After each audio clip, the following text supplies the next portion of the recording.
Me llamo Carmen. Tengo 68 años. Soy viuda desde hace 9.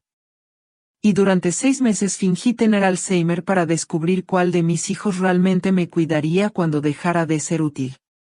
No cuando fuera amable. No cuando cocinara para ellos. No cuando pudiera ayudar con los nietos. Sino cuando me convirtiera en una carga. En un problema. En alguien fácil de ignorar. Antes de que sigas, déjame decirte algo con honestidad brutal. Esta no es una historia bonita. No es una historia de amor incondicional ni de finales perfectos. Es una historia de silencios incómodos, de miradas esquivas y de verdades que solo salen cuando crees que nadie te está mirando. Espera un segundo. No avances todavía. Quédate conmigo aquí. Porque quiero hacerte una pregunta incómoda. ¿Alguna vez te has preguntado quién estaría a tu lado si mañana dejaras de recordar nombres, fechas, rostros? ¿Quién te daría la mano cuando ya no fueras la misma persona de siempre? Durante años fui, mamá. La que resolvía todo. La que prestaba dinero sin preguntar. La que cuidaba a los nietos cuando nadie más podía. La que escuchaba llamadas largas llenas de quejas, pero rara vez recibía una pregunta sincera como, ¿cómo estás tú? Yo me decía que así era la vida. Que los hijos crecen, se ocupan, se alejan. Que no era abandono, era rutina. Hasta que empecé a sentirme invisible incluso estando presente. Todo cambió el día que olvidé una cita médica. Fue un olvido real, pequeño, insignificante. Pero vi el miedo en los ojos de mi hija mayor. Vi la incomodidad en el gesto de mi hijo menor. Y algo dentro de mí se encendió. Una pregunta peligrosa. ¿Y si un día realmente me pierdo? No físicamente. Mentalmente. ¿Quién se quedará? Esa noche no dormí.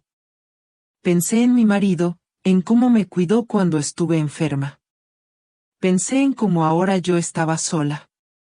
Y pensé algo que me dio vergüenza admitir incluso a mí misma. Necesito saber la verdad antes de que sea demasiado tarde. No fue una decisión impulsiva. Fue lenta. Calculada. Dolorosa. Fingir Alzheimer no era un juego. Era cruzar una línea moral. Lo sabía. Pero también sabía algo más. Las personas muestran quiénes son cuando creen que no hay consecuencias. Al principio fueron detalles pequeños. Fingí olvidar palabras. Repetí historias. Pregunté lo mismo 2 veces. Observé. Siempre observé. Vi quién corregía con paciencia.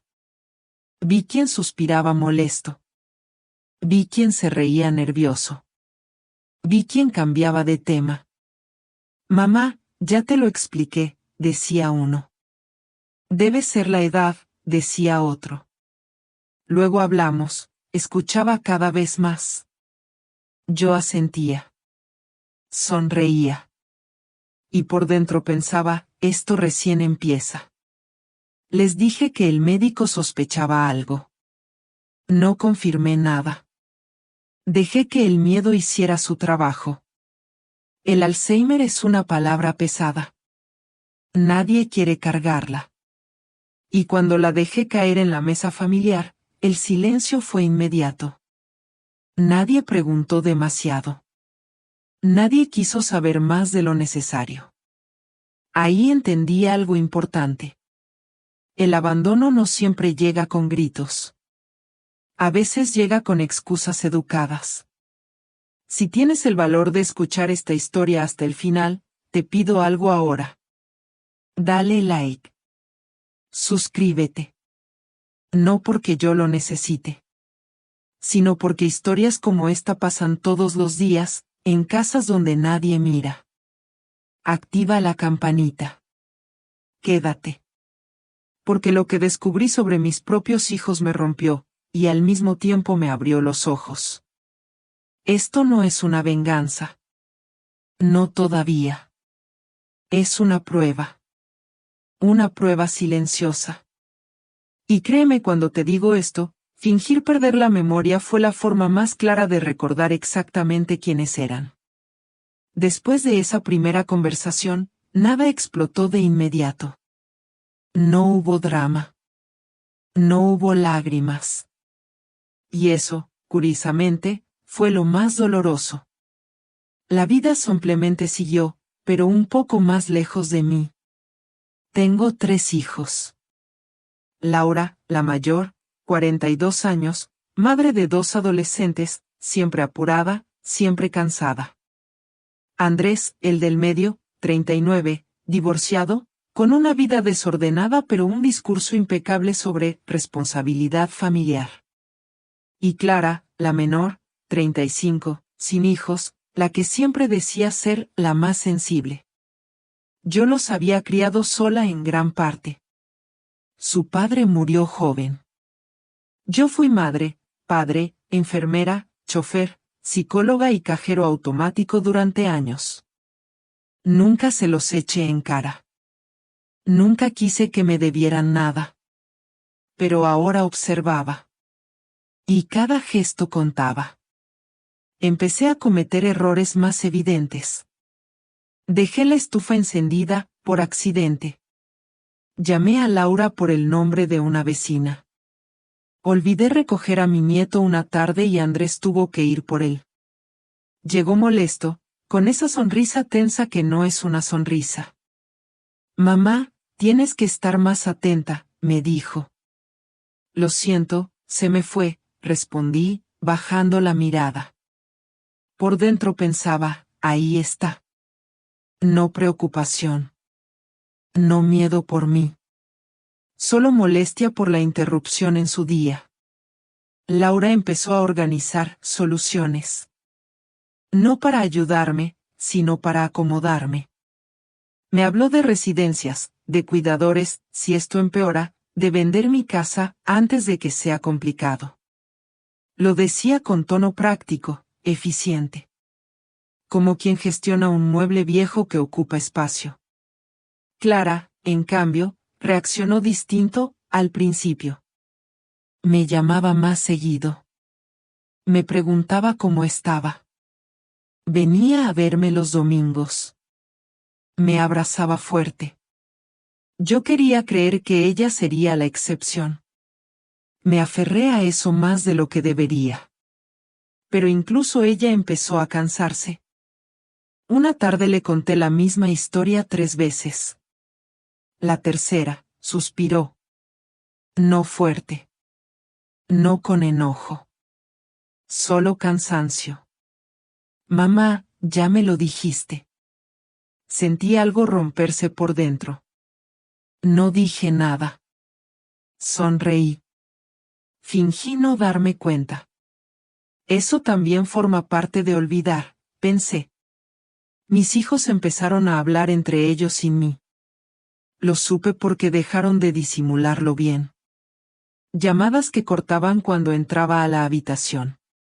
Mensajes que se silenciaban. Miradas cruzadas. Yo me convertí en un tema. No en una persona. Decidieron que lo mejor era que pasara más tiempo en casa de cada uno, para no estar sola. Sonaba bien. En la práctica, era rotación de carga. Una semana con Laura. Dormía en el sofá. Sus hijos me evitaban. Ella me dejaba notas en la mesa con instrucciones, como si yo fuera una empleada nueva. No toques esto. No salgas sola. Avísame si necesitas algo. Pero nunca estaba cuando la necesitaba. En casa de Andrés era peor. Me hablaba fuerte, lento, como si yo fuera sorda. Me corregía delante de otros. Mi mamá ya no está muy bien, decía con una risa incómoda. Me sentía pequeña. Invisible. Molesta. Y yo seguía actuando. Olvidaba más. Confundía más. Observaba más. Por las noches, sola en una cama que no era mía, pensaba, ¿esto es lo que queda de una vida entera de sacrificios? No buscaba agradecimiento. Solo humanidad. Clara fue la última en cansarse. Pero cuando lo hizo, dolió más. Un día me dijo, sin mirarme: «Mamá, yo te quiero, pero esto me supera». No gritó. No lloró. Me dejó claro que su amor tenía límite. Y ese límite era mi fragilidad. Ahí entendí la verdad completa. Mis hijos no eran crueles. Eran cómodos. Y cuando dejé de ser cómoda, dejaron de saber qué hacer conmigo. Esa noche, mirando el techo en silencio, pensé algo que me heló la sangre por lo claro que sonó en mi cabeza: si esto fuera real, ya estaría sola. Y todavía no había llegado a lo peor. Dejé de improvisar y empecé a planear. No fue una decisión fría desde el primer día. Fue una necesidad. Algo dentro de mí entendió que, si iba a fingir perderme, tenía que hacerlo con método. Durante 40 años fui contadora. Viví de observar detalles, de no confiar en la primera versión, de revisar 2 veces. La ironía no se me escapaba, ahora usaría esa misma mente para fingir que ya no la tenía. Empecé a llevar un cuaderno pequeño escondido en el fondo de mi bolso. Nadie lo revisaba. Nadie imaginaba que una mujer, confundida, pudiera ser organizada. Allí anotaba fechas, reacciones, palabras exactas. No emociones. Hechos. Laura suspira cuando repito algo. Andrés se molesta cuando interfiero en su rutina. Clara ayuda, pero mira el reloj. Todo quedaba registrado. También empecé a exagerar solo cuando era conveniente. Nunca delante de todos a la vez. Siempre uno por uno. Con Laura, olvidaba citas importantes. Con Andrés, perdía objetos. Con Clara, repetía recuerdos emotivos, para ver si su paciencia era distinta cuando había sentimientos de por medio. No lo era. Ellos comenzaron a hablar de mí como si yo no estuviera presente. «Mamá ya no puede vivir sola», dijo Laura una noche, creyendo que yo dormía.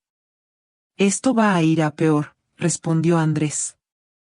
«Tenemos que pensar en algo antes de que pase una desgracia», añadió Clara. «Una desgracia», pensé. Como si yo fuera un accidente esperando ocurrir. Propusieron administrar mi dinero, para ayudarme. No preguntaron. Informaron. Andrés se ofreció voluntario. Laura estuvo de acuerdo.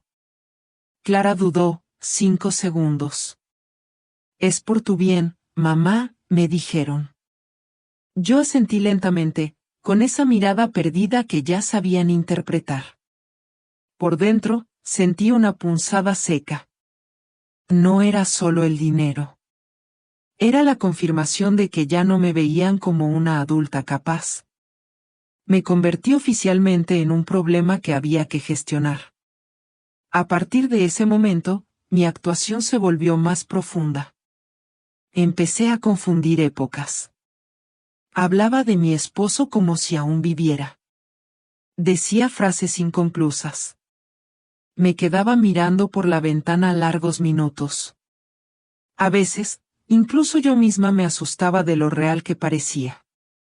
Pero nunca delante del espejo. Nunca cuando estaba sola. Ahí seguía siendo yo. Noté algo interesante: cuanto peor estaba, menos tiempo querían pasar conmigo. Las visitas se acortaron.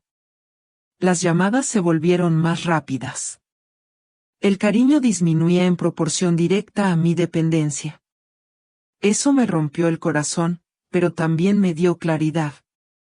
Un día, Clara me dijo algo que no olvidaré. Mamá, cuando esto avance más, tal vez tengamos que tomar decisiones difíciles. Decisiones difíciles. No dijo acompañarte. No dijo cuidarte. Dijo decisiones. Esa noche lloré en silencio. No por mí. Por ellos. Porque entendí que no sabían amar sin condiciones. Y quizás nunca lo habían sabido. Fue entonces cuando decidí llegar hasta el final. Si iba a fingir 6 meses, no sería solo para observar. Sería para entender. Para saber, sin dudas, quién estaría conmigo cuando ya no quedara nada que ofrecer. Provocaba situaciones pequeñas. Me negaba a firmar papeles porque no entendía. Me perdía en el supermercado. Llamaba a Andrés 3 veces seguidas para preguntarle lo mismo. Su tono cambiaba. Cada vez más corto. Cada vez más impaciente. Mamá, ya te lo expliqué. Perdón, se me olvidó. Y colgaba. Laura empezó a hablar abiertamente de vender mi casa. Para pagar cuidados futuros, decía. La casa donde crié a mis hijos. Donde enterré recuerdos. Donde lloré a mi esposo. Para ellos, era un activo. Para mí, era mi vida. Clara ya no venía los domingos. Tenía muchas cosas. Me enviaba audios rápidos. Te quiero, mamá. Pero ya no me abrazaba. El cariño se había vuelto digital. Y, aún así, seguí. Porque en el fondo, necesitaba saber si alguno cruzaría el umbral. Si alguno diría, no importa lo difícil que sea, yo me quedo. Pasaron los meses. Yo empeoraba. Ellos se alejaban. Y entonces ocurrió algo que no había previsto. Me caí. No fue fingido. Me resbalé en la cocina de Andrés. Nada grave, pero suficiente para asustarlos. Llegaron todos al hospital. Por un momento, vi miedo real en sus ojos. Esperanza. Pensé, tal vez este sea el punto de quiebre. No lo fue. Cuando el médico dijo que estaba bien, el alivio duró segundos. Después vino la logística. ¿Quién me llevaría? ¿Quién se haría cargo? ¿Quién no podía? Laura tenía trabajo. Andrés compromisos. Clara un viaje planeado. Me miré a mí misma en esa camilla y pensé algo que me dio vergüenza, si de verdad tuviera Alzheimer, ya estaría abandonada. Esa noche tomé una decisión definitiva. Ya no se trataba solo de observar. Se trataba de poner un límite. De terminar el experimento con una verdad que dolería, pero que necesitaba ser dicha. Pero antes tenía que llevarlos un poco más lejos. Porque la verdad, para ser entendida, a veces necesita incomodar. Y yo aún no había llegado a ese punto, cruzarlo fue más difícil de lo que imaginé. No porque no supiera cómo hacerlo, sino porque implicaba ir más lejos de lo que mi conciencia consideraba aceptable. Fingir olvidos era una cosa. Fingir perderme era otra. Pero lo que estaba a punto de hacer significaba convertirme, a los ojos de mis propios hijos, en alguien que ya no podía decidir por sí misma. Y aún así, seguí. Empecé a negarme a comer ciertos días. Decía que ya había comido cuando no era cierto. Otras veces afirmaba que la comida estaba envenenada. Vi el miedo cruzar sus rostros. Vi cómo se miraban entre ellos, buscando confirmación de que esto ya estaba mal. Me llevaron a más médicos. Exámenes. Pruebas.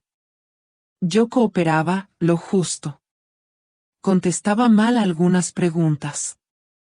Otras las respondía con precisión inquietante. Eso confundía a todos. incluso a los especialistas. Es irregular, dijo uno. Puede ser una etapa temprana, dijo otro. Nada concluyente, repitieron. Nada concluyente, pero suficiente para justificar decisiones. Ahí fue cuando Andrés propuso algo que me heló la sangre. Mamá debería quedarse conmigo un tiempo. Así la controlamos mejor. Controlamos. No cuidamos. No acompañamos. Acepté sin discutir. Bajé la cabeza. Dejé que me llevaran a su casa con una pequeña maleta, como si ya no tuviera historia propia. Laura estuvo de acuerdo. Clara dudó otra vez, pero no dijo que no. La habitación que me dieron era pequeña. Limpia. Funcional. No tenía fotos mías. No tenía recuerdos. Era un cuarto de paso. Como si ya no perteneciera a ningún lugar. Los primeros días fueron tranquilos. Demasiado. Andrés me hablaba despacio, como a una niña. Me quitaba cosas, para que no me lastimara. El celular. Las llaves. Mi bolso. No los necesitas, decía. Yo me encargo. Yo asentía. Sonreía. Me dejaba hacer. Pero por dentro, algo se rompía cada vez. Empecé a exagerar más.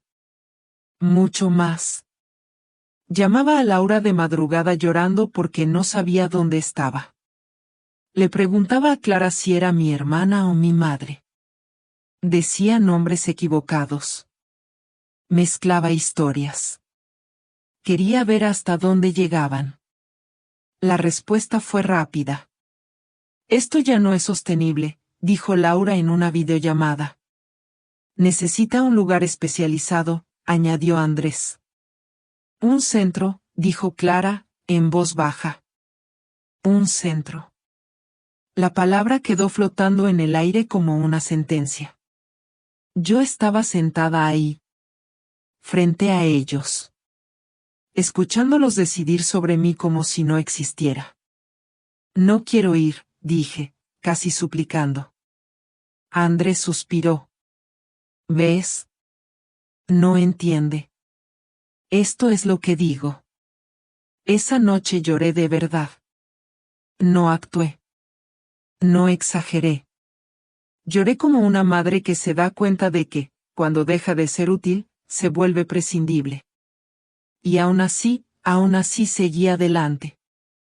Porque necesitaba saber si alguno de ellos se levantaría y diría, no. Si alguno me elegiría. Pasaron días tensos. Comenzaron a buscar opciones. Precios. Lugares.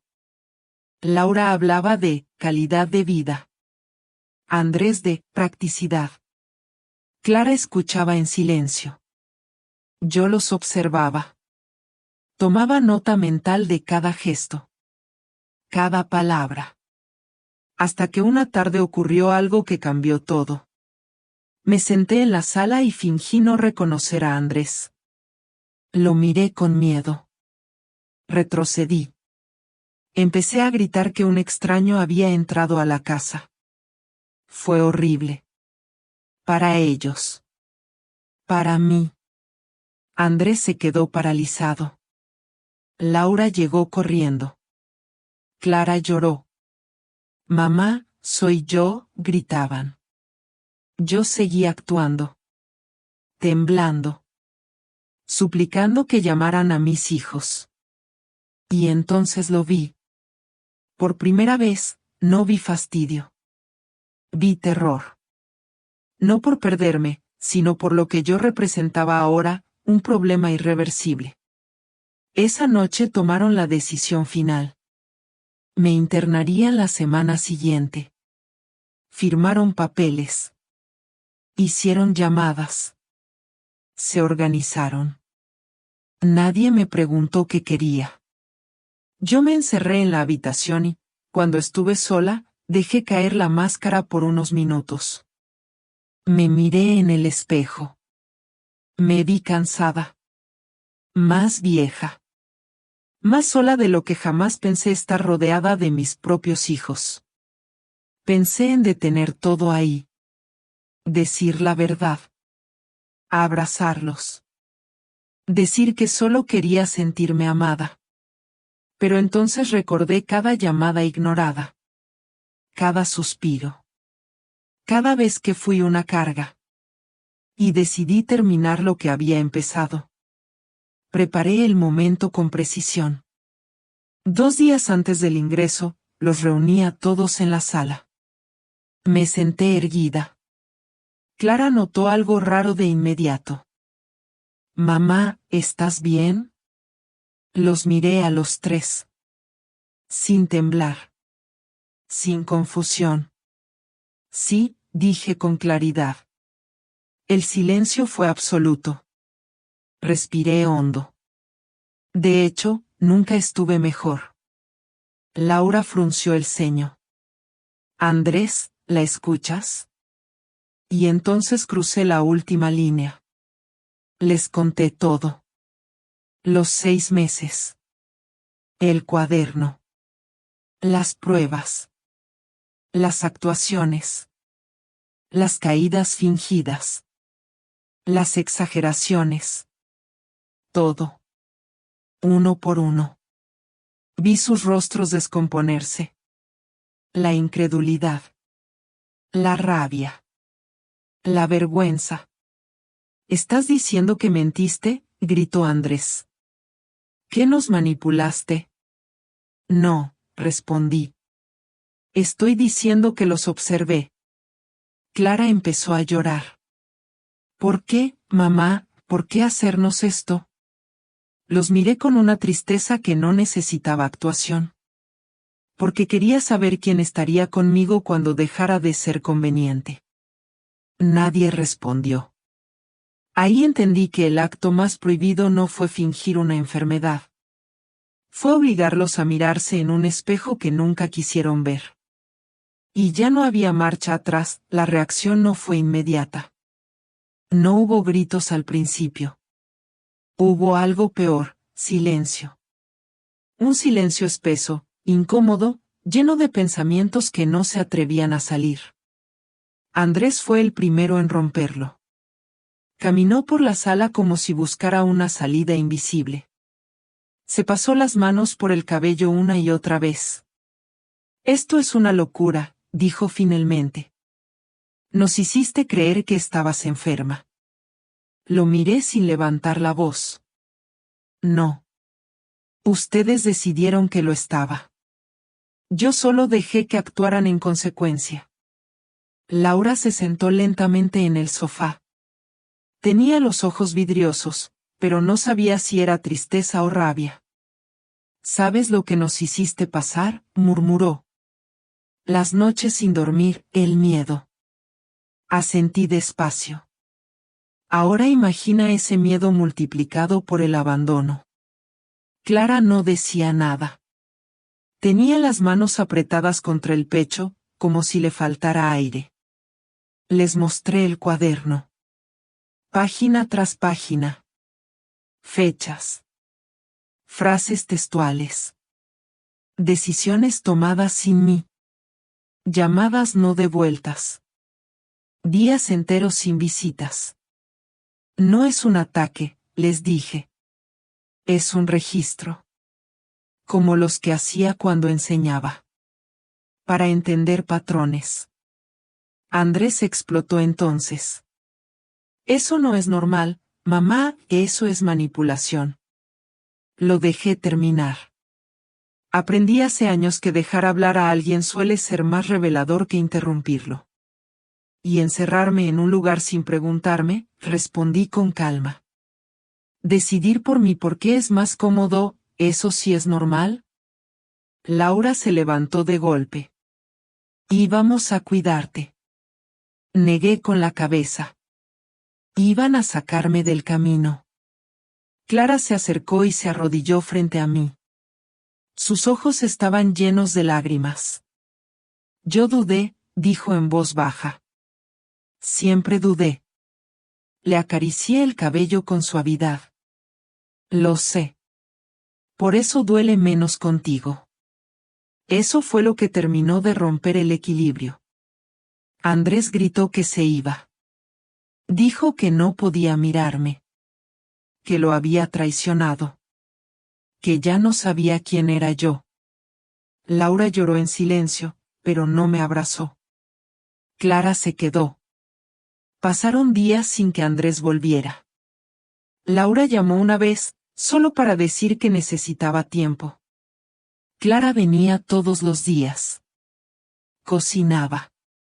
Se sentaba conmigo sin hablar. A veces solo tomaba mi mano. Una mañana Andrés regresó sin avisar. Tenía ojeras profundas. No parecía enojado. Parecía cansado. Cancelé lo del centro, dijo sin mirarme. No porque tengas razón, sino porque no puedo vivir con esto encima. Asentí. No te pedí nada. Lo sé, respondió. Y eso fue peor. Laura apareció una semana después. Trajo flores, como si eso pudiera cubrir lo que no supo decir. Me sentí juzgada, confesó. Como si hubieras armado una prueba que estaba destinada a reprobar. La miré fijamente. No era un examen. Era una despedida anticipada. Eso la hizo llorar de verdad. No hubo reconciliación completa. No hubo abrazos largos ni promesas eternas. Hubo algo más real. Más incómodo. Consecuencias. Andrés empezó a venir menos, pero cuando venía, escuchaba. Laura se obligó a quedarse más tiempo, aunque se notaba que le costaba. Clara, sin darse cuenta, se convirtió en mi refugio. Yo también cambié. Dejé de justificar. Dejé de pedir permiso. Empecé a decidir. Un día les dije que quería vivir sola de nuevo. Andrés protestó. Laura dudó. Clara me apoyó sin condiciones. Volví a mi casa. El silencio ya no dolía igual. A veces me preguntaba si había ido demasiado lejos. Si el precio había sido demasiado alto. Pero entonces recordaba sus rostros decidiendo mi destino sin mirarme a los ojos. Y entendía que algunas verdades no se revelan con suavidad. Se revelan cuando ya no queda nada que perder. La enfermedad fue falsa. El abandono, no. Y eso cambió para siempre la forma en que nos miramos. El silencio de mi casa ya no era el mismo. No era vacío. Era mío. Las mañanas empezaron a tener un ritmo distinto. Me despertaba sin la sensación de estar siendo observada, evaluada, medida. Preparaba café despacio. Escuchaba el agua hervir. Respiraba. Pequeños gestos que antes parecían irrelevantes ahora eran una forma de afirmarme. A veces me sentaba frente a la ventana y me preguntaba en qué momento dejé de ser madre para convertirme en una carga. No hubo una fecha exacta. Fue algo gradual. Una palabra menos. Una visita cancelada. Una decisión tomada, por mi bien. No te preocupes, mamá. Nosotros nos encargamos. Frases que suenan a cuidado, pero esconden otra cosa. No me arrepiento. Y decir eso no me hace cruel. Me hace honesta. Fingir la enfermedad no fue un juego. Fue un espejo. Un espejo incómodo, sí, pero necesario. Yo también necesitaba verme. Necesitaba saber hasta dónde estaba dispuesta a desaparecer para que otros se sintieran cómodos. Con Andrés, la relación quedó suspendida en un punto extraño. No hay peleas, pero tampoco cercanía. Me llama. Pregunta cómo estoy. Nunca pregunta cómo me siento. Tal vez ese es su límite. Laura intenta más. A su manera. A veces se esfuerza tanto por hacer lo correcto, que se olvida de ser sincera. Pero al menos ahora me mira cuando me habla. Antes no. Clara. Clara se quedó. No como salvadora. Como hija. Como alguien que eligió estar, incluso cuando no era fácil, incluso cuando no había nada que ganar. Y eso vale más que cualquier promesa. He pensado muchas veces en la palabra perdón. En cómo la usamos como si fuera una obligación. Como si perdonar fuera sinónimo de borrar. Yo no borré nada. Aprendí que perdonar, para mí, fue dejar de esperar que mis hijos fueran quienes yo imaginé. Aceptarlos como son.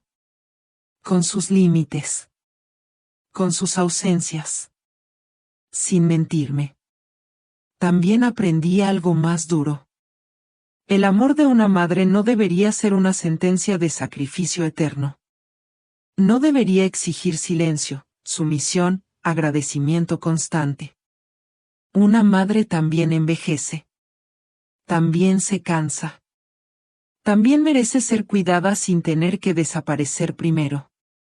Hoy no finjo nada. Si olvido algo, lo olvido de verdad. Si necesito ayuda, la pido. Si quiero estar sola, lo digo. Y si algún día mi memoria falla de verdad, al menos sabré que una vez fui lo suficientemente valiente como para exigir respeto cuando aún podía. Ahora quiero dejarte una pregunta. Si fueras tú, ¿habrías hecho lo mismo para conocer la verdad? ¿O habrías preferido vivir cómoda en una mentira? Déjame tu opinión.